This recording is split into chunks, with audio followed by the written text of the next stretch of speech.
In the heart of Europe, a silent race against time and an invisible enemy begins.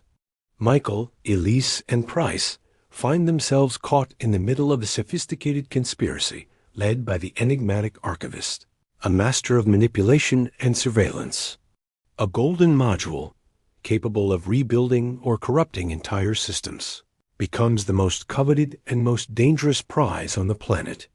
Between chases in the Black Sea, back-alley escapes, and covert operations in Istanbul, every decision could mean life or death. In this intense tale of strategy, adrenaline, and secrets, the team will have to push limits, overcome betrayals, and ensure the Archivist never regains his power. A relentless race that holds your breath from start to finish. A light rain washed over the Prague cobblestones when Michael Turner, a former CIA analyst, entered the corner cafe in Karlin. His contact was 11 minutes late, and a flash drive in his pocket sealed with a red sticker felt like it was burning his skin. The clock above the counter read 9:47 p.m. when the door creaked. A tall man in a soaked black trench coat swept the room with a clinical gaze, found Michael, and sat down without greeting. He pushed a manila envelope across the table and whispered, in Czech-accented English, that this wasn't just information. It's one half of the key. Before Michael could react, the stranger stood and left as quickly as he'd arrived. Michael opened the envelope. Underground maps of the city, 2 grainy aerial photos, and a blurry image of a green-eyed woman. On the back, a handwritten address. The cup was still steaming when a loud bang outside shook the glass and people screamed. He ran out into the street, his heart in his throat. The man lay on the sidewalk, blood streaming down his temple. Between his fingers, a crumpled note. Kwizikova 47, tomorrow, 2 a.m. A black sedan turned the corner with no license plates. For a second, Michael considered disappearing. Professional instinct told him there was still a way out, but curiosity and duty chained him to the most dangerous path. The next morning, Michael walked in circles through Karlin until 47 appeared, an old building, its facade peeling, heavy curtains, and mailboxes crooked. He knocked 3 times. Silence. As he turned to leave, a chain slid from inside, and the door opened a crack. On the other side, green eyes assessed his every muscle. "Come in quickly." The apartment was dark, smelling of dust and solvent. On the table were maps, newspaper clippings, and satellite photographs. The woman in the photo introduced herself as Elise Novak. "Did you bring the flash drive?" He nodded. "Then sit down. I'll show you why there's no turning back." Elise triple-locked the door and turned off the lamp, leaving only the light from her laptop. The key is not an object. It is on-lock code for a collection consolidated from Cold War emergency networks. He pointed to a bunker on the Czech-German border. A decade ago, someone tried to access it and disappeared. Michael studied the diagrams. Fiber optic cables, hidden nodes, fake audit trails. Who keeps this alive? Elise took a deep breath. A man they call Archivist collects secrets like someone collecting rare coins. And you, without knowing it, brought him half of the password he lost. The creak of wood in the hallway interrupted the explanation. Someone tested the doorknob, then pounded on the door with rhythmic force 3 knocks. Pause, 3 knocks. Elise erased everything with a gesture and pointed to the floor. Beneath a worn carpet was an iron ring, a trapdoor in disguise. "Go down, now." The smell of damp rose like a blow. Michael slid down metal steps, feeling the cold water lapping at his ankles. Elise closed the trapdoor over their heads. In the darkness, only the echo of their own breathing and the ancient drip of the sewer system. To the left, 20 meters. Then absolute silence. A flashlight beam appeared at the end of the tunnel, revealing sodden boots and a hooded man. "If you want to live, come." Michael froze. Elise nodded, as if recognizing the tone. The stranger opened a rusty gate with an old-fashioned key and led them to a secondary exit that led to a camera-free alley. Outside, he introduced himself. Victor, ex-GRU, now a survival consultant. Half of the key is already in your pocket. The other half is in Nova York, in the hands of Howard Kane. He trusts numbers, not people. Michael felt gravity double. Crossing the Atlantic would only be the beginning. 2 days later, the biting cold of JFK bit Michael's ears. Victor had disappeared on the flight from Prague, leaving only a voicemail. Trust only yourselves. Kane lived at the top of a Manhattan skyscraper, but used mirror apartments to confuse stalkers. At a Brooklyn bar, a skinny hacker Namadrico handed over a magnetic card and a warning. Not during the day. Vibration sensors, paid neighbors, fake biometrics. If they get caught, I never existed. Elise avoided looking at Michael. He, in turn, pretended not to hear the memory hammering at him. Don't trust her. At midnight, the elevator rose silently to the 43rd floor. The key card worked. The apartment was as dark as a vault. In the center of the room, a safe built into the wall. Michael tested Kane's patterns until he felt the almost imperceptible click. Inside, a second flash drive and a black envelope. Elise opened it and found a single handwritten sentence. Don't trust her. The air grew heavy. Michael scanned the corners, looking for hidden cameras, when footsteps echoed down the hallway. The door opened with practiced calm. Howard Kennedy entered, pointing a pistol with a suppressor, with the expression of someone who had been a few steps ahead for a long time. Put the toys down. Kane wasn't surprised. He seemed pleased. You think you're saving anyone? The key is a death sentence on a grand scale, or an absolution, depending on who holds it. Elise tried to speak, but he cut her off. You, in particular, are not who you say you are. Kane leaned in, whispered something in her ear, and took a step back. Before Michael could assess the threat, the lights cut out and an explosion shook the building. Alarms and sprinklers went off. Kane disappeared in the chaos. Elise grabbed Michael. Trust me or die here. They descended 43 floors in the smoke.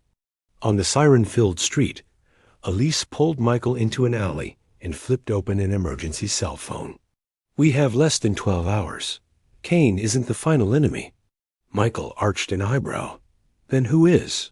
She replied without metaphor. The Archivist. In the world of espionage, he was a legend. A former NATO archives curator who disappeared 20 years ago with a mental catalog of secrets. According to Elise, he now controlled a data network capable of tilting elections, crashing markets, and simulating catastrophes to test responses. With the key complete, he exchanged control by absolute. Michael realized they weren't just fighting for themselves. A contact of Elise's led them to a warehouse in the port of Brooklyn. On a table, under a blue tarp, was a single map with a marking. Berlin's address corresponded to a historic building, decommissioned since the Cold War, with a basement that would have housed clandestine microwave links. That's where the Archivist will insert the key, Elise said. If we get there first, we'll destroy the circuit and burn the access. The trip was silent. On the flight, Michael noticed that Elise was reviewing codes in her head without taking notes. The phrase on the envelope was gnawing at his sanity. Still, he needed her, and that terrified him. Berlin greeted them with wet streets and the metallic smell of the S-Bahn. At the hotel, Elise disappeared for nearly an hour, looking for supplies. Michael pretended to be asleep, but checked his backpack. Nothing had been disturbed. At 314A, they walked to the indicated building, its windows boarded up, a past of soot and telegrams. In the basement, a steel door with an old keypad. Elise typed in the password doc without hesitation. Michael froze. How did you? Afterward, she cut in, connecting their flash Drivison, a prehistoric terminal. Lines of code ran across the screen until a deep voice emerged from the darkness. "Thank you for bringing what is mine." The silhouette of Archivist emerged like a belated professor, tall, with a worn, perfectly fitted jacket and unblinking eyes. "I like curious minds. I can offer you a choice. Join me and gain protection, or vanish like dust." Elise hesitated. Michael felt betrayal thicken in the air. In a swift movement, she pulled out a compact pistol and pointed it at his chest. "Sorry." Her hand, however, was shaking, and Michael recognized the detail. The grass remained activated. He threw himself against the rack, ripping out the flash drives. Alarms blared, sparks flew from the console, and the basement was plunged into smoke and darkness. Elise shot out the streetlights, cutting off what little visibility there was and creating a blanket of shadows. "Run!" They climbed 2 flights of stairs, chasing the cold air. On the side street, an old sedan waited for them with its engine running. Elise jumped behind the wheel and screeched between warehouses. Only 3 blocks away did she speak. "I worked for him. I thought I could stay alive until I had a chance. He killed my sister when I tried to leave." Michael bit back his doubt. "And the password?" She bit her lip. "My father designed part of the system. I memorized things I wish I had forgotten."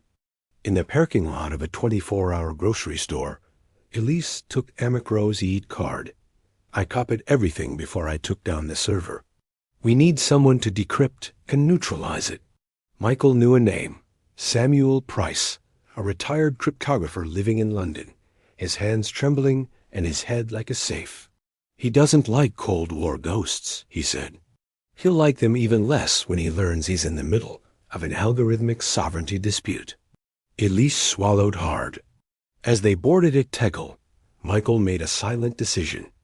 He would keep the gun mounted on his ankle, even if he had to point it at the only available ally. The London fog seemed to conspire. Price opened the door in a robe, a cup of tea, and sharp eyes. "You've been playing with matches in a powder magazine." He plugged the Microst card into an offline analysis kit, isolated by a Faraday cage. "It's not just a password. It's a credential generator that attaches itself to forgotten networks and manufactures technical legitimacy." As bytes paraded, he explained, with the complete key, someone could rewrite logs, erase audit trails, and create authentic orders that were never issued. "It's a memory weapon." Before he could finish, the power flickered. Michael drew his pistol. "We have company." 2 hooded men broke through the back window. The first felled with a sharp blow from Michael.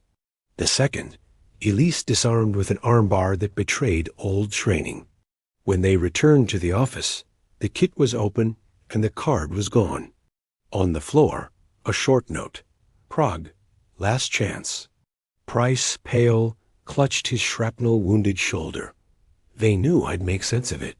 Michael offered 2 options: hide or come along. The old man smiled wryly. "I've spent my life watching the worst through the window. It's time to cross it." An hour later, 3 tickets to the Czech Republic had been purchased. Back in Prague, they followed clues to Abendone Theater in the outskirts of Zikov. On the stage illuminated by improvised spotlights, Prassy was tied to a chair, but breathing. The Archivist emerged from the shadows, holding the Microst card like a trophy. Persistence, the most underrated of virtues. Michael took a step, and 2 security guards raised their weapons. Elise stepped forward and held up something small between her fingers. "A mechanical key.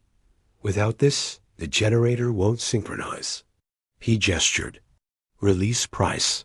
As she approached to hand it over, she tossed the piece to Michael and yelled, "Run!" The theater exploded in crackles of gunpowder.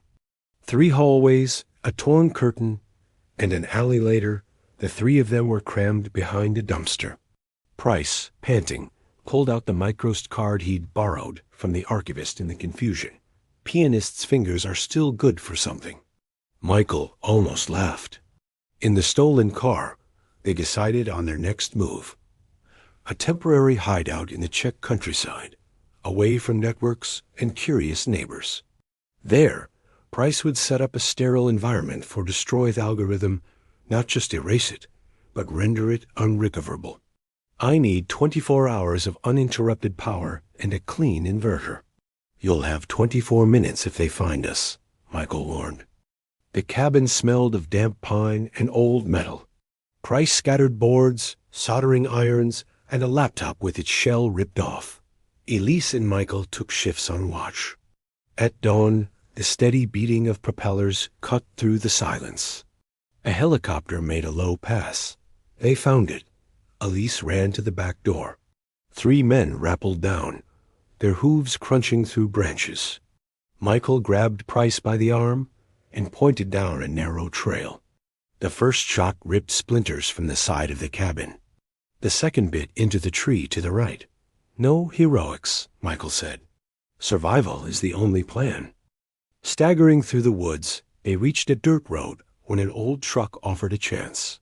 They jumped into the back of the truck under an oil-stained tarp. The helicopter lost track.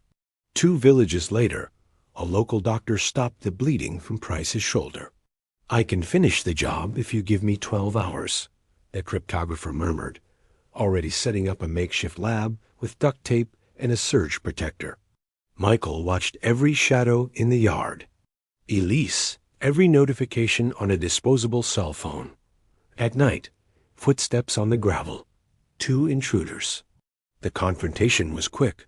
One felled by the butt of Michael's gun. The other, Elise neutralized with painful precision. At dawn, Price handed over a book-sized device. If you activate it, corrupts the generator at the entropy level. Only once. Michael understood. To end it, they would need to track the Archivist to a controllable location. They chose an abandoned factory on the banks of the Vltava, where the roar of the water would swallow echoes and microphones. At night, they waited in the empty hall. The Archivist entered alone, hands in his pockets, with the confidence of someone who had always counted cards. "You want me to get close? How bold?" Elise fired at a pipe. Steam flooded the space. "Now," she whispered. Michael raised the device, ready to burn the enemy's memory. The Archivist didn't flinch. Steam distorted his face, but his eyes shone with an almost provocative calm. "You think I'm made of wires and circuits. But I am the stories you've forgotten." Michael pressed the device. A low hum vibrated the air, as if the ground itself were shaking. The Archivist stepped forward, and every light bulb in the ceiling flickered. Elise felt a chill run down her spine. Something in him seemed to resist, as if the memories he carried were roots too deep to be pulled out. Price, from the corner, shouted, "Hold on tight. He'll try to anchor himself to you." The Archivist slowly raised his hands, and the room seemed to tighten around them. A faint glow appeared on the broken cables and screens, connecting to Michael's device. "You think you can erase my existence? But I am more than data," he said, his voice firm and controlled. A jolt of electricity shot through the floor, and Michael had to hold on tight to keep his grip on the device. Elise stepped closer, pistol drawn, feeling the heat of tension slice through the air like a blade. Each second seemed to stretch, and the silence between them weighed more heavily than any explosion. The Archivist advanced, nearly floating above the debris-strewn floor. Michael felt the device's hum intensify, as if reacting to his presence. His every step reverberated in the silent factory, and Elise squeezed the pistol's trigger, but knew bullets wouldn't stop him. Price watched tensely, calculating every move. "He'll try to corrupt you," he warned, his voice low. The man in front of them smiled, cold, unafraid. Then, with a quick gesture, he touched the air, and small sparks leaped from the device, enveloping Michael and Elise in a wave of electric heat. The final confrontation had begun, and there was no turning back. The floor shook with the force of the shock, and steam still swirled in dense spirals around the room. Michael gripped the device tightly, feeling it vibrate as if it had a will of its own. The archivist stepped forward, eyes locked on theirs, and a low chuckle echoed between the metal walls. Elise dodged an electrical discharge that leaped from the floor, her hair sticking to her forehead, her heart pounding. Price shouted quick instructions, but the echoes from the factory turned everything into confusion. Every second was crucial. One false move, and the chance to destroy the key would be lost forever. The archivist raised his hand, and an invisible energy field seemed to expand around him, pushing Michael and Elise back. The device in their hands began to heat up, as if reacting to his presence. Each breath seemed heavy, muffled by the steam and the smell of burning metal. Elise glanced at Michael, and with a quick gesture, signaled for them to advance together. They ran, dodging sparks flying from the ground, while Price shouted instructions to coordinate the moment of activation. Their mental clocks ticked by, each moment more critical than the last. Michael finally found the ideal spot to activate the device. A wave of energy rippled through the room, causing the archivist to stagger, but he didn't fall. The device's buzzing grew louder, almost deafening, and sparks lit his face, revealing an expression of suppressed fury. Elise advanced beside Michael, shielding him and dodging small pieces of shrapnel falling from the ceiling. Price, in the corner, monitored the device's effect, noting every oscillation, every pulse. The tension was unbearable. One more second of hesitation could mean the utter failure of the entire operation. The archivist regained his balance, staring at Michael with an almost supernatural intensity. "You think you can just erase me like that?" he growled, and a crackling sound ripped through the air, causing the lights to flicker violently. The device seemed to fight him, pulsing with unstable energy. Elise gripped the pistol tightly, but knew bullets were useless.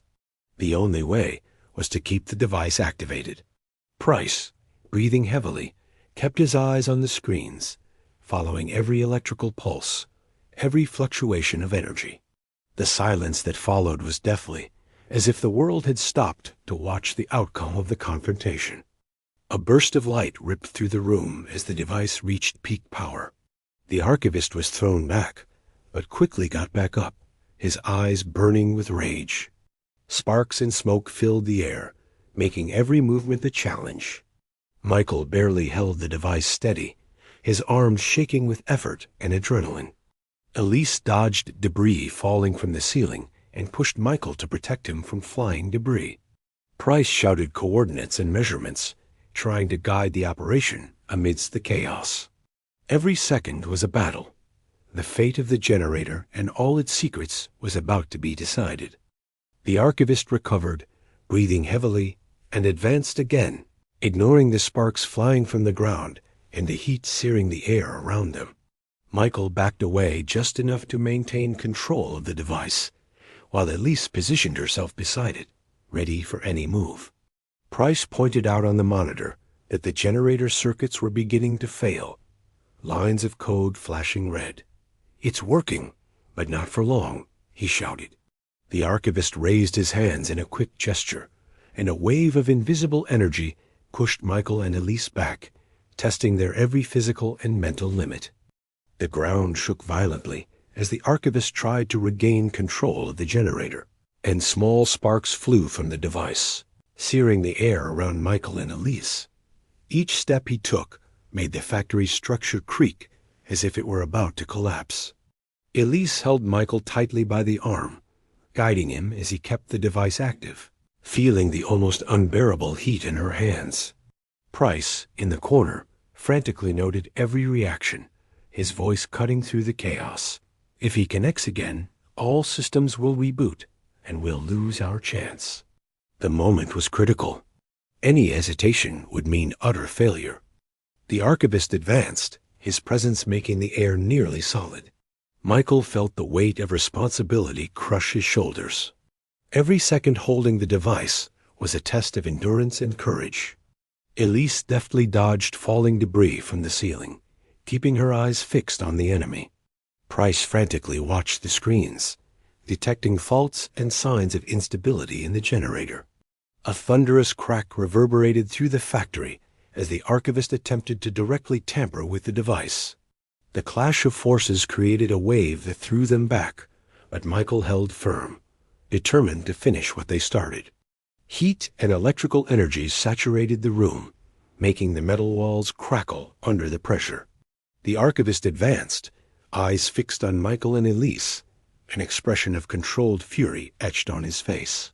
Each vibration of the device seemed to inflict physical pain, but Michael would not yield. Elise, breathing heavily, held tightly to his shoulder, feeling the force of the almost unbearable tension. Price shouted coordinates and measurements, guiding each step.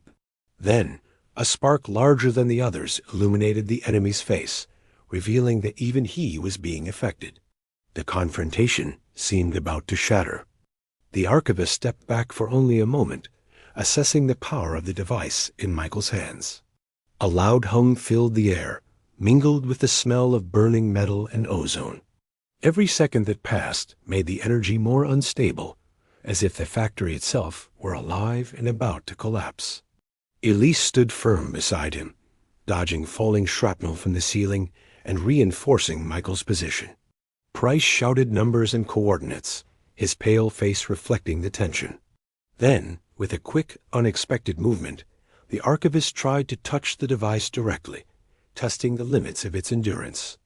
The near-direct contact with the device caused the Archivist to recoil with a roar, as if he'd felt physical pain. Sparks flew, and small pieces of shrapnel flew across the room, hitting the floor and illuminating the tense faces of Michael, Elise, and Price. The heat was stifling, and the hum of the energy seemed to penetrate the very bones. Michael tightened his grip on the device, feeling each vibration run through his arms like electrical waves. Elise leaned in protectively, knowing that any false move could cost not only their success, but also their lives. The tension reached a fever pitch. Every breath was a risk. The Archivist raised his hands, releasing a wave of energy that shook the ground violently. Michael felt the device vibrate to its maximum intensity, nearly slipping from his grasp. Elise gripped it tightly, keeping them together as they dodged shrapnel, flying in all directions. Price shouted frantic instructions, trying to synchronize the device's activation with the generator's failures. Every second was a battle of pure endurance. The silence between the energy booms seemed to scream, either destroy the key now, or all would be lost, and the Archivist would remain invincible. The device's hum reached a near-deafening volume, and sparks arced over Michael and Elise. The Archivist advanced, his eyes fixed on the device, as if he could tear it from his hands with sheer force of will. Each vibration shook the ground beneath their feet, and chunks of concrete fell around them. Price shouted numbers and coordinates, calculating the exact moment to complete the operation. Michael felt his arms grow weary, but he couldn't give in. Elise squeezed his shoulder, transmitting silent strength. The decisive moment approached. Victory or defeat depended on a single movement. The Archivist raised his arms, and a wave of energy coursed through the air, kicking up debris and making the factory shudder as if it were alive. Michael felt tension course through his body as he held the device steady, each vibration increasing the strain on his muscles. Elise leaned in to protect him, dodging sparks and shards of metal that flew like blades. Price shouted instructions, but the words seemed lost in the roar of the energy. Time seemed to drag. Each second felt like an eternity. Then, in a synchronized impulse, Michael pressed the final button, and the device released a discharge that changed everything. Perfect. A burst of light filled the room, momentarily blinding Michael and Elise. The Archivist screamed, but the sound was drowned out by the roar of energy released by the device. Sparks flew from every corner, and the ground shook violently, sending chunks of concrete and cables flying. Michael felt intense heat course through his arms, but he didn't let go of the device. Elise held on tight, breathing heavily as she watched the enemy's figure stagger, fighting the wave of destruction he himself couldn't control. Price, behind them, murmured in shock, "We did it. But at what cost?" The archivist fell to his knees, coughing up sparks and smoke, trying to regain control that faded with each pulse of the device. Michael and Elise held firm, feeling the heat gradually subside as the energy dissipated throughout the room. Price approached, examining the damage to the generator systems. Lines of code flashed red, signs of complete corruption. The silence that followed was almost absolute, broken only by the final crackle of burning cables. Michael looked at Elise, exhausted but relieved.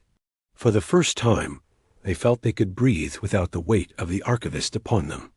The factory, once teeming with energy and danger, was now silent except for the faint hum of still active systems. Michael slowly dropped the device, feeling the stiffness in his arms, and Elise took a deep breath, trying to regain her composure. Price scanned the surroundings, aware that the victory was only partial. Fragments of the Archivist might survive, scattered throughout the systems. The cold dawn wind blew through the broken windows, mingling with the smell of burning metal. Each step they took was cautious. The danger might have diminished, but the city still bore the shadows of what they had endured. As they explored the hall, Michael noticed fragments of data floating in the air, projected by broken screens and unstable holograms. Each file seemed to carry memories of the Archivist, small traces of his relentless presence. Elise approached a damaged console, trying to record everything before it disappeared. Price muttered calculations and probabilities, trying to anticipate any delayed enemy reactions. The silence of the factory contrasted with the tension that still lingered. Even with apparent victory, they knew the real challenge lay in ensuring that no shadow of the Archivist would survive to rebuild his power. A distant crack made Michael glance up at the staircase leading to the upper floor. Every sound seemed amplified by the factory's heavy silence. Elise frowned, instinctively ready for any unexpected movement. Price, scanning the systems, pointed to residual patterns on the monitors. Fragments of the Archivist's memory still stirred, tiny sparks of consciousness waiting for a chance to regroup. They exchanged tense glances. Victory had been won, but the feeling that something might resurface kept them from relaxing. The danger might have diminished, but it wasn't completely gone. Michael carefully closed the device, feeling the heat finally subside. Elise scanned the surroundings, alert for any suspicious movement, while Price quickly analyzed the still active data fragments. A strange sensation hung in the air, as if the factory were breathing after the battle. Every shadow seemed to move beyond view, every sound amplified by the silence that followed. Michael took a deep breath, aware that they had won the direct confrontation, but that the Archivist might have left unseen traces. The victory was real but costly, and the future still held dangerous mysteries.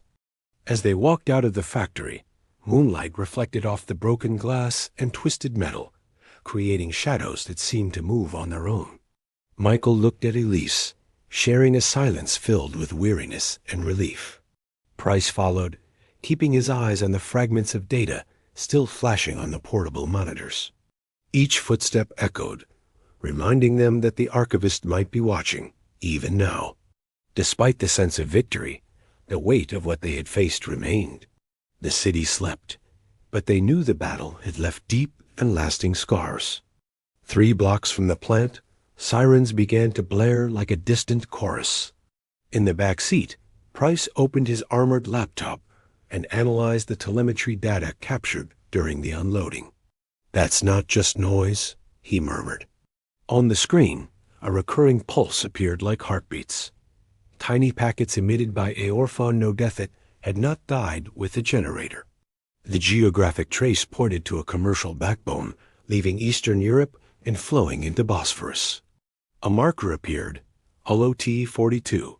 Bosphorusal eyes tied up her hair, her gaze hard. External backup. The Archivist planted a seed, Michael nodded. So the war has changed direction. 12 hours later, under forged documents, they landed in Istanbul with his body demanding rest and his mind refusing. Price, still pale, explained in a taxi. LOT 42 is auction code. Live data, credentials, bits of algorithms.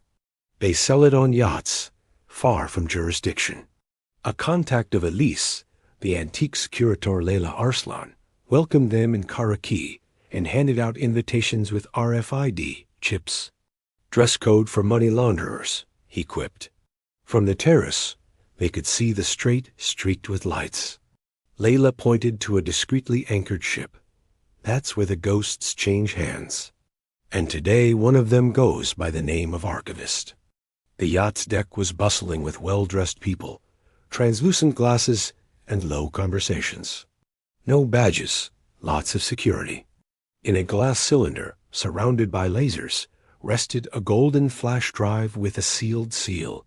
The master of ceremonies described a probabilistic restoration module capable of rebuilding damaged systems, which, translated, sounded like the Sethan they destroyed in Prague. Michael mapped escape routes. Elise memorized security shifts. In the background, a figure, uninvolved in any action, watched silently. They didn't need a name. Their restrained way of measuring everything betrayed Archivist didn't buy. He waited. When the hammer fell, nothing was delivered to the stage. Two assistants disappeared into the hallway with the cylinder, and the audience applauded a fantasy. Elise touched Michael's shoulder. Out of sight transfer, standard protocol. They glided down a technical corridor lined with cables and the smell of salt. The door was locked.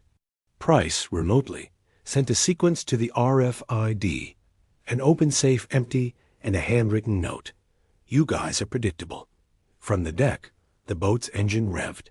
The Archivist descended the ladder with the serenity of someone reaping what they've sown. Michael didn't think twice. He ran, jumped over the rail, and fell into the inky black sea. The shock of the water took his breath away. The boat was already pulling away, white foam making arrows. Michael reached the side, fingers burning, and hoisted himself onto the deck under blows he dodged instinctively. The Archivist protected the case like a priest protects a reliquary. You destroyed a furnace, Turner. I brought matches. A sudden turn nearly threw them both overboard. Elise appeared in Ajitskistolen and collided sideways with the boat, buying seconds. Michael hit. The suitcase flew, fell open. Inside, Thiegold covered in seawater. The Archivist smiled and threw the module to the bottom, whispering, "No one will have it." Michael dove without hesitation. The pressure crushed his eardrums. The world turned blue and noisy. The yacht's spotlights cut through the sea floor like blades. His fingers groped in the darkness until they touched cold metal. The seal bit into his skin. When he surfaced, gasping, Elise pulled him onto the jet ski. On the yacht, alarms blared. In the boat, the Archivist was already maneuvering to disappear into the night. Leyla guided them by radio to an inconspicuous dock in a spooter, where they hid the module in a sealed capsule. "We can destroy it here," Elise said, gun in hand. Michael shook his head. "Without knowing what restores it, we can erase the only vaccine. First, understand. Then, burn it." In Leyla's warehouse, the thick walls muffled the sounds of the harbor. The golden module rested on dry towels, salt still crystallizing on the surface. Price, connected by an encrypted link, ordered an isolated environment set up. No network, no unshielded electronics. Elise gently inserted the mechanical key to the seal. A low hum ran through the table as the inner core awakened. Instead of ordinary files, the screen displayed repetitive, almost hypnotic geometric patterns. Price paused, analyzing. This isn't raw data, it's reconstruction instructions. In the corner, a coded signature flashed red. Archivist, next node. Sorry, I faithfully return. In Leyla's warehouse, the watertight capsule rested on towels. The salt still glistened. Price, via the encrypted link. Displayed the decryption. Aurora Alaskate wasn't just a backup. It was a redundant physical core. They needed to know if it cured or corrupted. Within minutes, they decided on the plan. Layla would handle logistics and fake passports. Price would assemble a remote analysis package to run on American soil. Elise would probe contacts in Anchorage and hire a pilot for under-the-radar landings. Michael would organize the infiltration team. Before they could leave, a short ping from LOT-42 lit up on the radio. They were being watched. The race was on. The ping of LOT-42 reverberated through the warehouse, short and sharp, but enough to make everyone's hearts race. Michael grabbed the capsule, placing it inside an armored backpack, while Elise checked every entrance and exit of the building. "We can't afford to underestimate those following us," she said, her eyes fixed on the street. Layla quickly locked the side gate, leaving only the rear exit.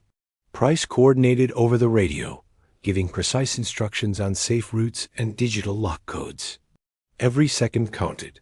Any delay could mean the Archivist would detect their movement. They moved like shadows through the dawn, each step calculated, aware that this escape wasn't just physical, but a race against the complete reset of everything they had achieved. The rental car cut through the narrow streets of Üsküdar, its headlights illuminating shadows that seemed to move with a mind of their own. Michael held tightly to his backpack, containing the capsule, feeling the weight of the core as if it were a constant warning of the danger surrounding them. Elise, beside him, watched every corner, every suspicious movement, while Price coordinated alternate routes over the encrypted radio. "Change of plan. 2 minutes ahead. Turn right. Evade visual sensors," he instructed, his voice firm but tense. Every second felt like an eternity. Every external noise made Claire and Michael's hearts race. The race was not only against time, but against the invisible surveillance of the Archivist, who could be just a step away, ready to reclaim what he believed was his.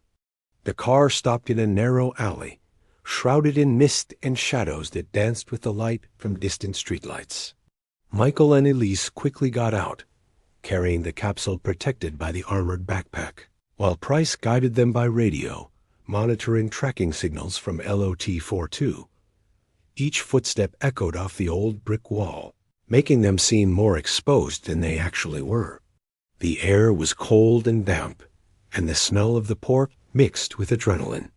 Then, a metallic sound behind them made everyone freeze. Someone was watching them.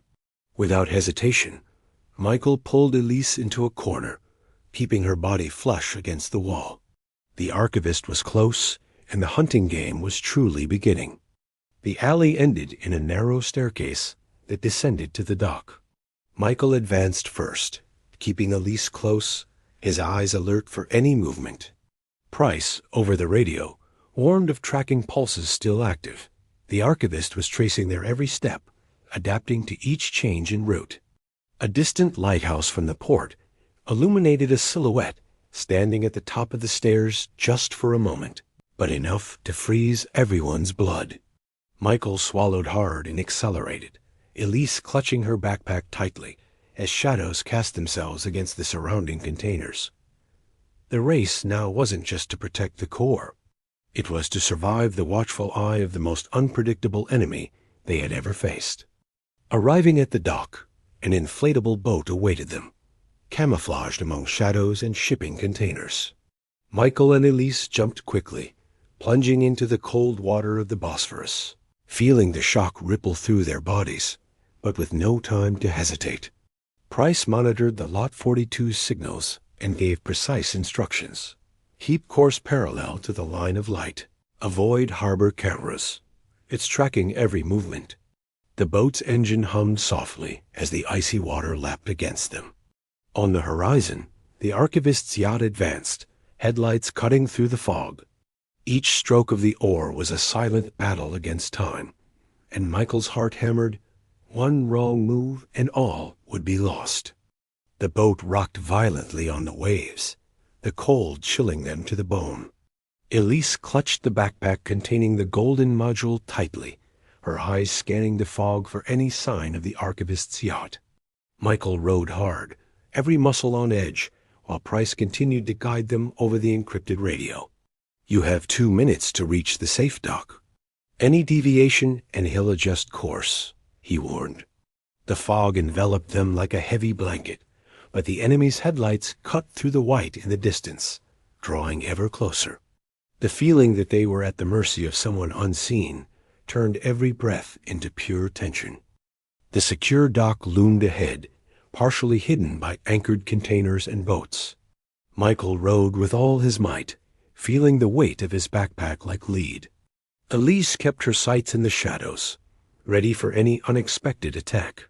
Suddenly, a headlight cut through the nearby fog, illuminating the boat as if the Archivist were anticipating every move. Price, over the radio, shouted precise instructions. "Left now. Use the cover of the oil drums." Michael turned the boat, avoiding the beam, and felt his heart pound. Victory seemed within reach, but every second still held mortal risks. The boat finally reached the dock, and Michael threw himself onto the shore, pulling Elise with him. The backpack containing the golden module was safe, but the Archivist's yacht remained visible in the distance, a menacing shadow on the water. Price coordinated the retreat by radio, monitoring for any residual tracking signals. "You have a short time before he adjusts the protocol and locates the pod," he warned. Every move now required pinpoint precision. One misstep, and the Archivist would regain the advantage, turning escape into capture. Adrenaline coursed through everyone's veins, and the feeling of victory was still far from assured. Michael placed the pod in a shielded compartment in the small warehouse Layla had prepared, checking every seal and layer of protection. Elise watched, weapon in hand. Every shadow seemed alive, and even the distant sound of waves seemed charged with warning. Price analyzed the last pulses from LOT-42, noticing patterns that indicated the Archivist's tracking movements, but nothing that could yet compromise the core. The heavy silence of the warehouse contrasted with the adrenaline coursing through their veins. Every second of waiting seemed to increase the risk, and the feeling that they were being watched was almost tangible. Suddenly, Price's radio crackled with an urgent warning. Unknown pulses were active near the warehouse. Michael and Elise exchanged glances. The threat wasn't over yet. Wasting no time, Michael adjusted the pod's sensors, reinforcing the shielding, while Elise positioned herself near the entrance, alert for any suspicious movement. The air felt thick, heavy with anticipation. Every sound outside made her heart race. Footsteps, creaking doors, even the whisper of wind over the rooftops seemed to signal danger. The silent war against the Archivist wasn't over. It had simply shifted terrain. Time seemed to stretch as Michael double-checked the module's final security protocols. Elise, silent, kept watch over the perimeter, every muscle tense. Price, distant, confirmed that all tracking signals had been isolated, but warned that the Archivist might try one last move. A metallic clang echoed outside, and they both immediately readied themselves, breathing carefully. But there was no movement, only the dense silence of the warehouse. The feeling was that the storm had passed, but the certainty of victory was not yet complete. Victory came not only from surviving, but from ensuring that the Archivist could no longer threaten anyone. The sun was beginning to rise on the horizon as Michael, Elise, and Claire emerged from the warehouse, finally free of the impending pressure. The golden capsule remained intact, held in trustworthy hands. Price sighed with relief over the radio, and Layla watched from outside, a rare smile crossing her face. No sign of the Archivist. His networks had been contained, his tracks erased. For the first time, the team felt the weight of victory and the fragility of the peace they had achieved. Michael looked at Elise, and then at Claire. Nothing could erase what they had been through. But there, in that moment, they had survived and ensured that the Archivist would never again have control over what was too precious to lose.